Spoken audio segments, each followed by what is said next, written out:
Assalamualaikum warahmatullahi wabarakatuh. Perkenalkan, nama saya Putri Indah Rahayu dengan NIM 200421134. Di sini saya akan menyampaikan materi pertemuan 9 tentang model dasar perencanaan pembangunan dengan mata kuliah perencanaan pembangunan.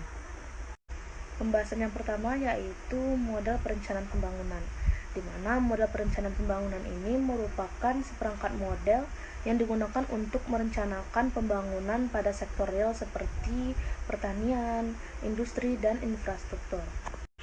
Terdapat beberapa model dasar perencanaan pembangunan antara lain seperti model agregat, model hubungan efek kelipatan, model perencanaan sektoral, model Harrod-Domar, dan model perencanaan partisipatif.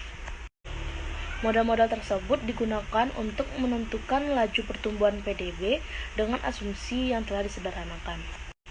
Model perencanaan pembangunan terdiri dari model perencanaan agregat, multisektor, dan proyeksi sektoral, serta penilaian proyeksi dan analisis biaya manfaat pembangunan sektoral.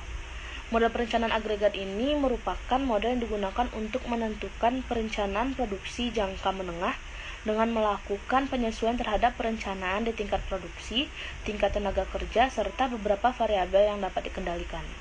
Model ini berhubungan dengan perekonomian secara keseluruhan dengan menyangkut komponen-komponen agregat seperti adanya konsumsi, produksi, investasi, tabungan, ekspor, impor, dan lain-lainnya. Model perencanaan agregat ini dapat diterapkan pada industri pangan dengan karakteristik bahan perishable, multi-products, dan multi-periods. Adapun langkah-langkah dalam perencanaan agregat ini meliputi seperti menentukan permintaan agregat, menentukan kapasitas produksi agregat, menentukan tingkat tenaga kerja agregat, menentukan tingkat persediaan agregat, serta tujuan dari perencanaan agregat ini yaitu untuk minimalkan biaya dengan melakukan penyesuaian terhadap perencanaan di tingkat produksi, tingkat tenaga kerja, serta beberapa variabel lainnya yang dapat dikendalikan. Jadi, model perencanaan agregat ini merupakan langkah awal dari perencanaan produksi yang dipakai sebagai pedoman untuk langkah-langkah selanjutnya, yaitu penyusunan jadwal induk produksi. Sedangkan pada model kedua yaitu model multisektor dan proyeksi sektoral merupakan bagian dari perencanaan pembangunan. Perencanaan sektoral ini merupakan perencanaan yang dilakukan dengan pendekatan berdasarkan sektor. Model multisektor menghubungkan agregat-agregat ekonomi makro dengan sektor-sektor yang merupakan materi operasional rencana. Dan model multisektor ini dapat digunakan untuk mengetahui sektor-sektor yang berkontribusi terhadap pertumbuhan ekonomi dan sektor-sektor yang membutuhkan perhatian khusus dalam perencanaan pembangunan. Selanjutnya yaitu proyeksi sektoral. Proyeksi sektoral ini merupakan salah satu pendekatan dalam model perencanaan sektoral, di mana proyeksi sektoral ini digunakan untuk meramalkan perkembangan sektor-sektor dalam jangka waktu tertentu. Proyeksi sektoral ini dapat dilakukan dengan menggunakan model input-output yang dapat menghitung dampak dari perubahan permintaan terhadap sektor-sektor lainnya. Model input-output tersebut dapat digunakan untuk mengetahui sektor-sektor mana yang dapat berkontribusi terhadap pertumbuhan ekonomi dan sektor-sektor yang membutuhkan perhatian khusus dalam perencanaan pembangunan. Dalam perencanaan pembangunan, perencanaan sektoral dan proyeksi sektoral ini dapat digunakan untuk merencanakan pembangunan pada sektor real seperti pertanian, infrastruktur, dan industri. Tujuan dari pembangunan ini yaitu untuk mendukung antar pelaku pembangunan, menjamin adanya integrasi, sinkronisasi, dan sinergi, serta mengoptimalisasikan partisipasi masyarakat. Selanjutnya yaitu penilaian proyek dan analisis biaya manfaat pembangunan sektoral yang merupakan bagian dari perencanaan pembangunan.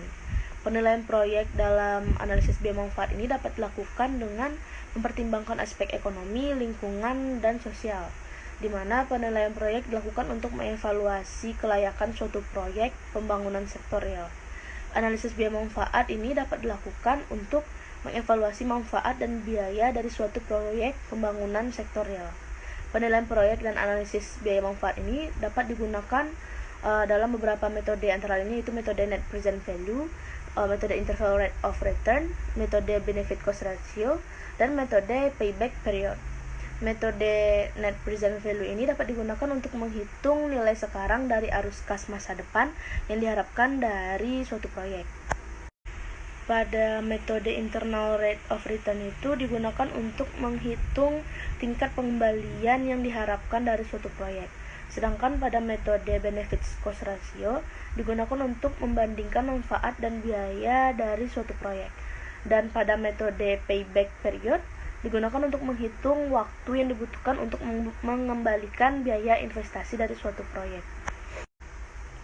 Jadi dapat disimpulkan bahwasanya pada perencanaan pembangunan, penilaian proyek dan analisis biaya manfaat ini dapat digunakan untuk mengevaluasi kelayakan suatu proyek pembangunan sektor real dan menentukan prioritas proyek yang akan dilaksanakan.